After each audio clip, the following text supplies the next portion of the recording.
यह है Prestige company की तरफ से आने वाला PIC 16.0 plus induction cooktop.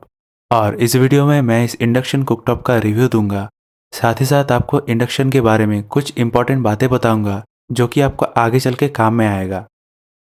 Prestige का ये वाला इंडक्शन का मॉडल 2000 वाट का है और मैंने इसे 20 दिन पहले फ्लिपकार्ट से 2800 रुपये में ख़रीदा था। फ्लिपकार्ट में ये वाला इंडक्शन बेस्ट सेलर है। प्रेस्टीज के ये वाले इंडक्शन में आपको 1 साल का PCB का वारंटी और 5 साल का कॉयल का वारंटी मिल जाता है। इस इंडक्शन में आपको कॉपर कॉयल ही मिलता है।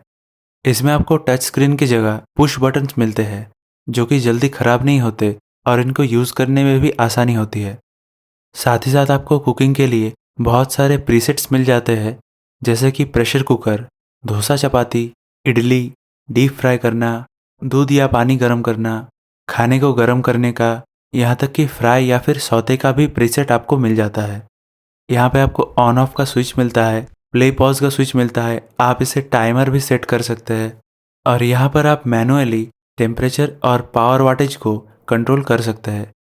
इस माइनस बटन से आप 120 वाट में मिनिमम 60 डिग्री में कुकिंग कर सकते हैं और इस प्लस बटन से मैक्सिमम 2000 वाट में 240 डिग्री सेल्सियस तक कुकिंग कर सकते हैं। वैसे अगर आप किसी भी कुकिंग प्रीसेट को सिलेक्ट करते हैं तो इंडक्शन खुद से ही टेम्परेचर प्रीसेट के हिसाब से सेट कर देता है।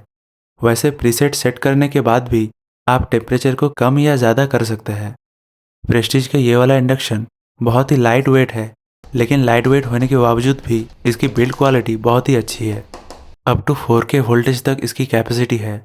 अब बात करते हैं किस तरह का बर्तन इस इंडक्शन में काम करेगा। इंडक्शन बेस वाला कोई भी बर्तन या फिर तवा, कढ़ाई आप इससे यूज़ कर सकते हैं। और अगर आपके पास स्टील का बर्तन है जिसका कि सरफेस फ्लैट है तो वो बर्तन भी आप इससे आराम से यूज़ कर सकते हैं। इंडक्शन बेस वाला प्रेशर कुकर और स्टील का प्रेशर कुकर भी इससे आराम से यूज़ कर सकते हैं।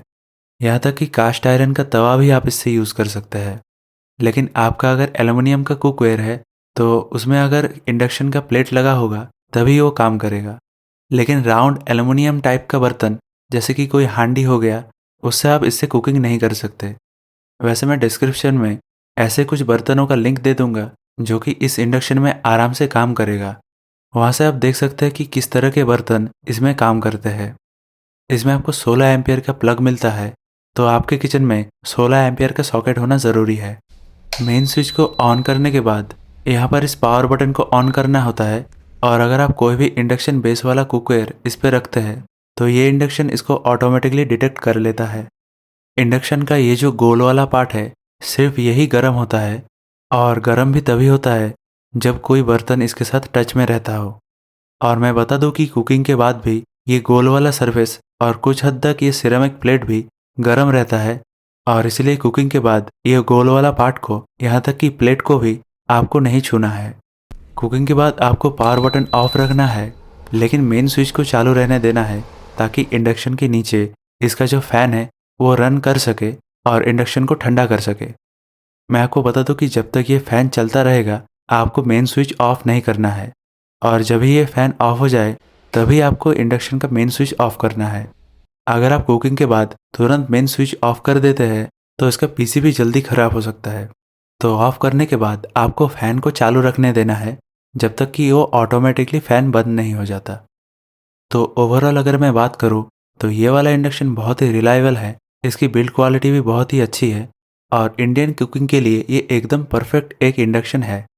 लेकिन एक दिक्कत है कि अभी की सिचुएशन में सभी तरह के induction he out of stock हो रहे हैं, लेकिन अभी भी लिमिटेड स्टॉक है। तो मैं डिस्क्रिप्शन में और टैग प्रोडक्ट्स में आपको लिंक दे दूंगा, अगर आपको अवेलेबल होता है तो उसको आप ज़रूर खरीद सकते हैं और मैं इसका अच्छा एक ऑल्टरनेटिव का लिंक भी डिस्क्रिप्शन में दे दूंगा। वैसे हमारे घर में और एक इंडक्शन है जो कि हैवेल्स कंपनी की तरफ से आता है और इस वीडियो में मेरे दादी जी ने इसमें चाय बना के भी दिखाया है, तो आप चाहे तो इस वीडियो को देख सकते हैं। और अगर आपको प्रेस्टीज का ये वाला इंडक्शन का रिव्यू पसंद आया है तो इस वीडियो को शेयर ज़रूर करना।